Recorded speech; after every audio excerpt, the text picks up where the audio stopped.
किशोर जी को डिसाइसिव बहुमत दे चुकी थी, तब इन्होंने कहा था कि प्रशांत किशोर को एक भी सीट नहीं। आज हम लोग आए हुए हैं विशाल भैया से मिलने के लिए। सोशल मीडिया पे काफी फेमस रहते हैं। इनका यूट्यूब चैनल विशाल मंच से और फेसबुक विशाल राय वॉरियर से चलता है।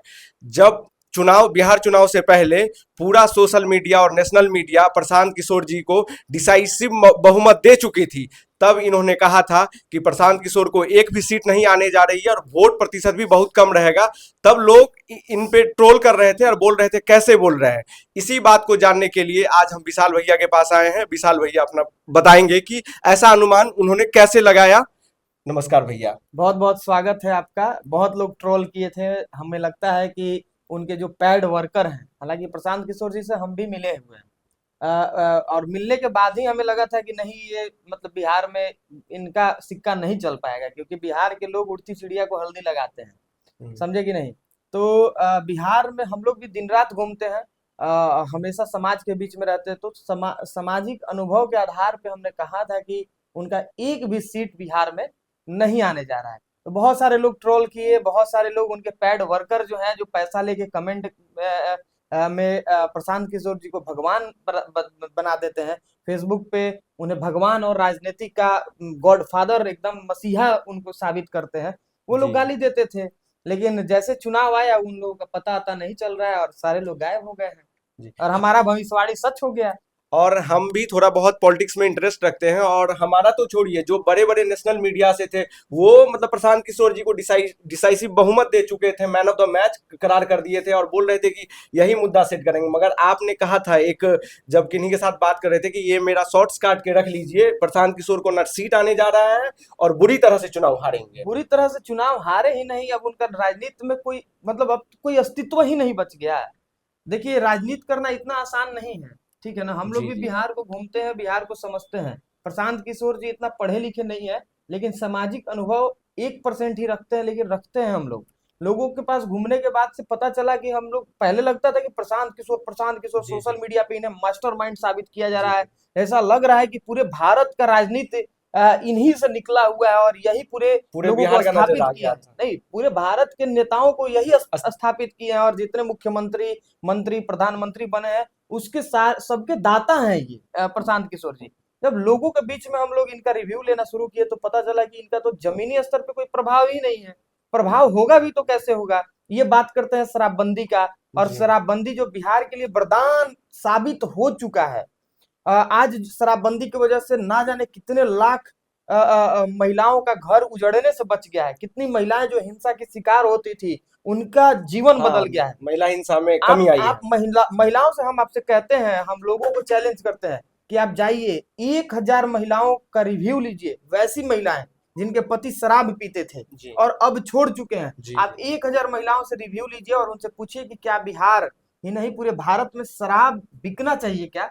अगर उनमें से 10 भी, 20 भी महिलाएं अगर कह देती हैं कि बिहार में जी जी। शराबबंदी फिर से चालू हो जाना चाहिए, शराबबंदी हट जाना चाहिए, शराब चालू हो जाना चाहिए, तो जो बोलिए, जो शर्त लोग रख देगा। हम बोले तो ना कि बिहार में मुख्यमंत्री बन गए प्रशांत किशोर, जी तो जी। मुछ छिलवा के घूमेंगे। हाँ, आप तो बोले तो थे ये लोग बात। जो बोलेंगे हम वो मानने को तैयार रहेंगे। मगर प्रशांत किशोर कल भी प्रेस कॉन्फ्रेंस किए हैं, आज भी एक इंटरव्यू में कह रहे थे कि हम शराबबंदी जो कानून है वही उसको हम नहीं, हटा देंगे जब आएंगे तब। तब अगर भी वो सत्ता में नहीं आएंगे। अगले बार भी अगर उनके 10 विधायक भी आ गए, तो जो बोलिएगा सो। आप अगले 5 साल का दूसरा भविष्यवाणी अभी बात, कर रहे हैं। हाँ, दूसरा बात हम आपको बता दे रहे हैं, भले लोग उनके पैड वर्कर हैं, हमें गाली देंगे, हमें स्वीकार है उनका गाली, जी आशीर्वाद के जी रूप में उसे हम समझ लेंगे।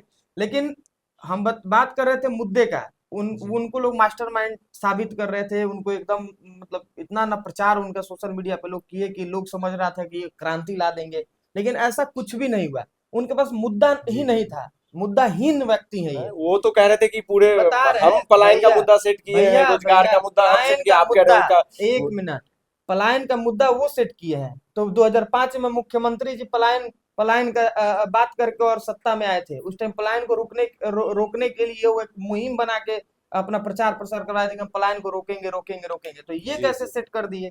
ये 2005 में आके वही सारा स्ट्रेटजी बनाए थे क्या। दूसरा बात की, तेज प्रताप यादव जी जी भी चुनाव लड़ रहे थे। जी उनके भी पार्टी के नेता चुनाव लड़ रहे थे, तो जी उनका भी मुद्दा था कि पलायन को रोक देंगे। बीजेपी का भी के भी मैनिफेस्टो मैनिफेस्टो में में था कि जो प्लान पे हम लोग काम करेंगे और इंडस्ट्रियल पार्क बनाएंगे और साथ ही जी साथ हर जगह हर जिले में मैन्युफैक्चरिंग यूनिट और अलग अलग उद्योग को स्थापित करेंगे। साथ ही आप देख लीजिए कि जो भी पार्टी था तेजस्वी यादव, जी। तो तेजस्वी यादव को तो यही भी तो मुद्दा दिए थे 20 में क्या? भी उनका वही मुद्दा था, 20 में प्लान भी वही मुद्दा था। दवाई कमाई अभी पढ़ाई रोजगार हाँ, नौकरी की अभी भी बात वही करते थे। मुद्दा था। तो जी ये कौन सा स्पेशल कर दिए भैया, हम ये जानना चाहते थे। इनके पास कोई मुद्दा ही नहीं था और इसीलिए बिहार की जनता जो है इन्हें नकार दी। हम ये कहना चाहते हैं, प्रशांत किशोर कहते हैं कि हम आईआईटी आईआईएम के लोग रखे हुए सब, वो जो चीज आप पता कर लिए वो तो न प्रशांत किशोर हाँ, पता कर पाए, प्रशांत ना उनके किशोर जो जी पेड ऐसे, वर्कर थे सुनिए ना, जेएसपीटी टीम जो है। सुनिए ना, प्रशांत किशोर जी ऐसे ऐसे लोगों को जरूर रखे हैं जो अच्छे से लोगों को चूतिया बना सके, जो अच्छे से लोगों को लूट सके। ऐसे ऐसे लोग उनके पास जरूर हैं, जी लोगों को गुमराह कर सके, गलत वादे करके गलत तरीके से लोगों को झांसे में ला दें। ऐसे लोग उनके पास जरूर हैं। वो कह रहे थे ना कि छठ के बाद से कोई भी हाँ, छठ व्यक्ति के बाद बिहार से छोड़ के बाहर नहीं नहीं जाएगा। जाएगा। तो सोचिए कि छठ के नाम पे कितने लोगों को ये घर बुलवा घर लिए, बुलवा लिए। कितने लोग जो नहीं भी आने चाहते थे वो भी आए। उनके रोजी रोजगार के साथ ये खतरा बन गए उनके लिए सभी और लोग। ये भी सवाल है कि कितने 75 लोगों का लाख रोज लोग को कैसे रोजगार दे देंगे अगर वही आ भी जब इनसे जाते तो। पूछा गया हाँ कि जो आप 75 कैसे इतने सारे लोगों को रोजगार देंगे, तो ये क्या कहें। प्रशांत किशोर जी ने कहा कि भाई हमारे पास इसके लिए पूरा स्ट्रेटेजी है, ये है, ब्लूप्रिंट है मेरे पास। ब्लूप्रिंट है, ऐसा प्लान है, वैसा प्लान है। और जब उनसे पूछा जा रहा था तो किसी प्लान का वो जिक्र नहीं नहीं, किए। जिक्र नहीं कर जिक्र रहे थे। करते थे कि हम लोग दे देंगे रोजगार, कैसे देंगे। तो जो चीज बाहर में होता है उसी को यहाँ पे स्किल के आधार पे ये करेंगे वो करेंगे। बहुत सारा मतलब सीधा सीधी नहीं बरगलाने बता वाला रहे थे कि जो जुमला, कैसे होगा। जिस जुमला को वो कागजों पे लिख के मोदी जी को देते थे, हाँ जिस जुमला को मोदी जी को वही दिए थे ना, हाँ 15 हाँ लाख हाँ, वाला वही ना कहे वो थे। वही चीनी बोले मिल थे, का चीनी मिल का भी वही दिए थे। वही दिए थे कि हाँ, वही उनके स्ट्रेटेजी हाँ बनाते थे। स्ट्रेटेजी बनाए। तो जब ऐसा ऐसा जुमला आप लिख के मोदी जी को दिए थे तो आप भी अपने लिए तैयार किए होंगे। हम कैसे मान लें कि आप जो बात कह रहे हैं कि 75 लाख लोगों को या 50 लाख लोगों को हम एक साल में रोजगार दे देंगे, तो कैसे आप करते। कोई प्लान ही नहीं था इनके पास।